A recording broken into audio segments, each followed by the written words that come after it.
They told you a very beautiful, very dangerous lie. From the moment you were old enough to understand words, society, religion, and the people around you drilled a specific concept into your brain. They told you that if you suffered in absolute silence, if you absorbed the pain and turned the other cheek, the universe would eventually reward you. They sold you the romantic idea of the martyr, the pathetic delusion that being the bigger person and endlessly forgiving people who aggressively disrespected you would magically grant you a VIP ticket to some kind of psychological heaven. So, you played the game. You waited patiently. You endured the subtle disrespect at the dinner table. You swallowed the agonizing insults disguised as jokes. You allowed emotional parasites to completely drain your premium, high-frequency energy, truly believing that your endless, exhausting patience was a virtue. You kept the peace. You maintained the relationships. You sacrificed your own boundaries to keep the fragile, toxic ecosystem around you from collapsing. And you did it all while secretly bleeding out on the inside. But I want you to stop right now and look around you. Look closely at the reality of your situation. Where is your grand reward? Where is the divine intervention that was supposed to save you from the people you were desperately trying to save? The brutal, unapologetic truth of dark psychology is this: the universe absolutely does not reward martyrs. It does not hand out medals for unnecessary suffering. In fact, it aggressively punishes people who refuse to protect their own borders. Every single time you forgave someone who wasn't even remotely sorry, every time you accepted a half-hearted apology just to avoid a conflict, you were not achieving spiritual enlightenment. You were simply handing a loaded gun to your abuser, tapping your own chest, and politely asking them to pull the trigger again. You were functioning as a premium power source for cowards. The people who hurt you didn't keep you around because they loved you. They kept you around because your endless capacity for forgiveness was highly profitable for their broken egos. They needed your light to justify their darkness. They needed your constant, reliable reactions to prove to themselves that they still had power. You were the most valuable asset in their twisted, manipulative little economy. But then, something monumental happened. A violent, silent, structural collapse occurred deep within the architecture of your own mind. You didn't just reach a breaking point, you reached an awakening point. You finally looked at the endless cycle of abuse, the apologies without changed behavior, the constant draining of your soul, and something inside you just snapped shut. Like a heavy, 50-ton vault door locking permanently into place. You didn't scream. You didn't throw a chaotic, emotional temper tantrum. You didn't write a long, desperate paragraph explaining your feelings to people who are committed to misunderstanding you. You did something infinitely more terrifying to a manipulator. You simply stopped caring. You looked at the burning bridge, and instead of frantically trying to put out the fire with your bare hands, you just stood there. You felt the heat on your face. You watched the flames consume the rotten wood, and you felt absolutely, completely nothing. That is the exact moment the simulation broke. That is the moment the invisible chains shattered into a million pieces. That is exactly why heaven rejoiced. But let me be perfectly clear. The heaven I am talking about is not a place in the clouds filled with harps and angels. The heaven that rejoiced is the absolute, untouchable sanctuary of your own awakened mind. It is the highest frequency of human existence, the state of absolute, unapologetic detachment. Your mind celebrated because you finally stopped betraying yourself to protect the feelings of your enemies. You finally realized that your presence is a highly exclusive, top-tier privilege, not a basic human right that any passing parasite is entitled to. You looked directly at the people who had been violently feeding off your empathy for years. People who believed they had a permanent, lifetime subscription to your energy, and you casually, without a single flinch, revoked their access. You flicked the switch and plunged their world into total darkness.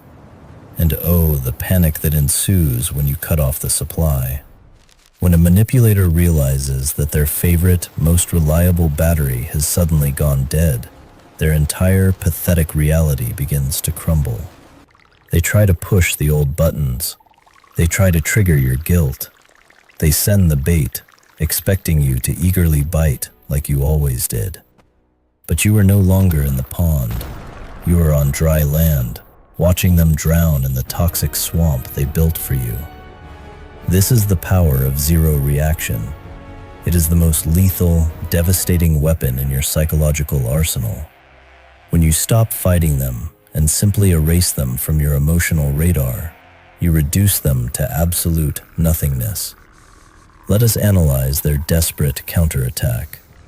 When they realize that their usual manipulation tactics are completely bouncing off your new, ironclad boundaries, they will inevitably panic.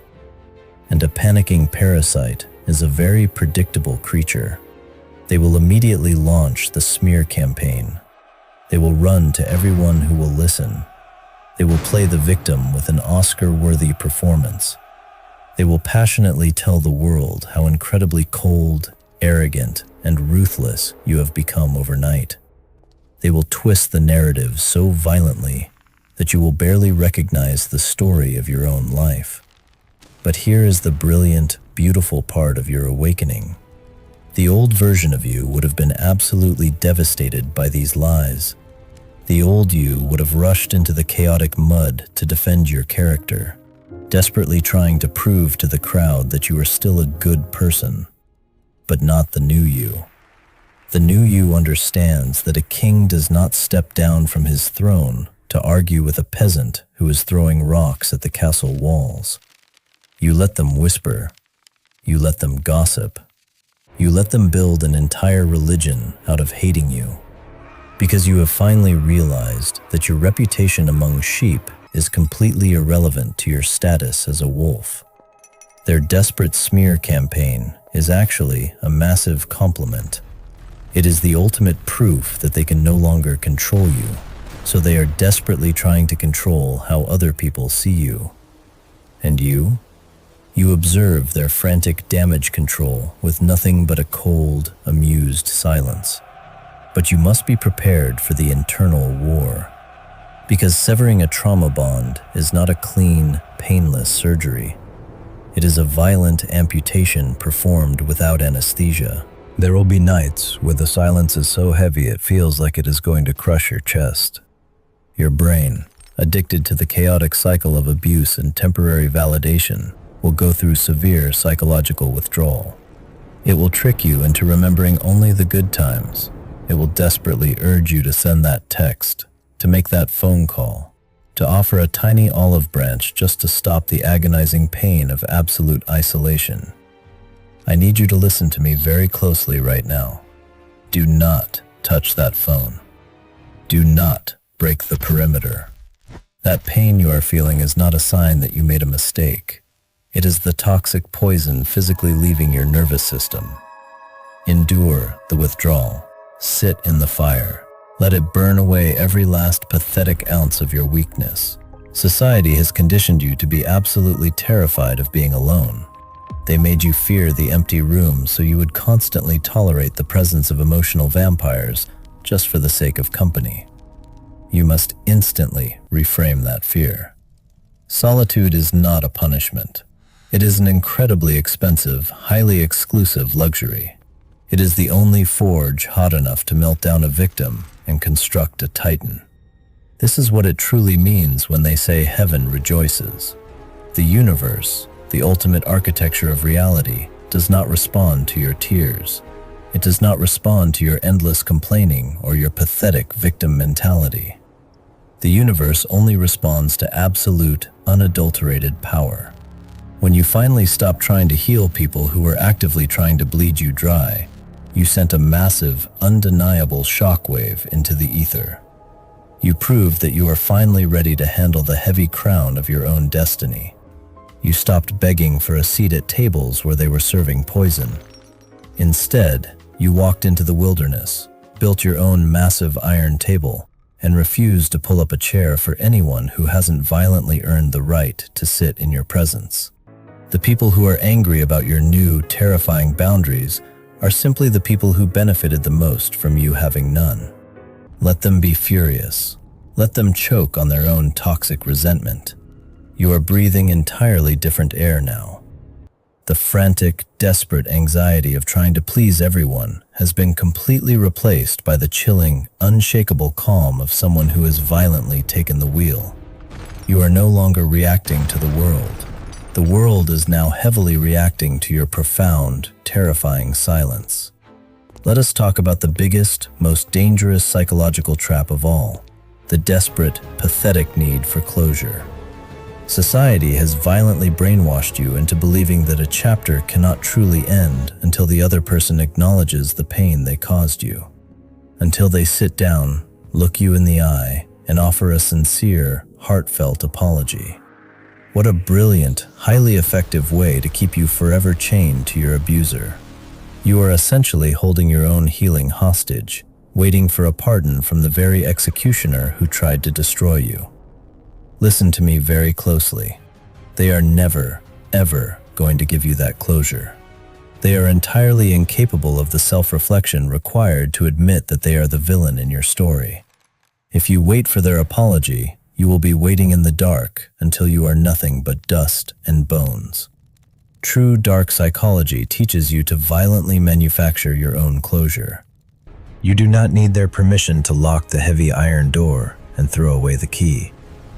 The closure is the blatant disrespect they showed you. The closure is the profound, terrifying realization that they happily watched you drown and did not even bother to reach out a hand. Take that brutal realization, forge it into a heavy titanium padlock, and secure your perimeter permanently. You close the book yourself, and you burn the damn library to the ground. And as you step entirely into this new, untouchable frequency, you will start to notice a massive tectonic shift in the power dynamics around you. The people who used to treat you like an option, like a convenient disposable backup plan, will suddenly feel the chilling drop in temperature. They will desperately sense the massive, unyielding wall of ice you have built between your premium soul and their toxic mediocrity. They will try to test it, of course. They will send out little probes, tiny provocations, just to see if the old, easily manipulated version of you is still hiding in there somewhere. But when their probes hit the heavily armored plating of your absolute indifference, when they realize that their cheap words no longer hold the power to make you bleed, they will be absolutely terrified. Because a person who cannot be emotionally manipulated is the most dangerous, unpredictable creature in any room. You have essentially unplugged yourself from their pathetic matrix. You are no longer playing the game by their rigged, exhausting rules. You have completely flipped the board over, set the pieces on fire, and walked out of the casino without looking back. You are not just surviving anymore. You are actively, aggressively, outgrowing the very environment that was perfectly designed to keep you small. They will undoubtedly cast you as the villain in the tragic, fabricated story they tell everyone else. They will weep fake tears to the crowd and say, "I don't know what happened. They just changed so much. They became so cold and heartless." I need you to take that label, that villain status, and wear it like a heavy, diamond-encrusted crown. If being the villain means you finally stop allowing emotional parasites to feast on your sanity, then be the most terrifying, unapologetic villain this miserable world has ever seen. If being the bad guy means you violently protect your peace and your empire at all costs, then own that darkness completely. Do not ever, for a fraction of a second, apologize for the heavy armor you had to forge to survive their relentless psychological war. The universe is not mourning the death of the nice, compliant version of you. The universe is actively celebrating the birth of the architect. The birth of a mind so sharp, so brutally focused, that it can slice through manipulation like a hot knife through butter. This is what it looks like when a god awakens from a nightmare. You finally realize that you were the one writing the nightmare all along, simply by giving them the pen. Now, you have violently taken the pen back. The ultimate, terrifying realization has finally arrived. The universe does not owe you an apology, and you no longer desperately need one. You have successfully built a massive, impenetrable empire out of their absolute betrayal.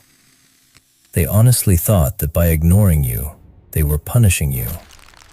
They didn't realize they were simply clearing the construction site for your new titanium palace. You do not harbor hate for them anymore. Hate requires a massive, continuous amount of energy.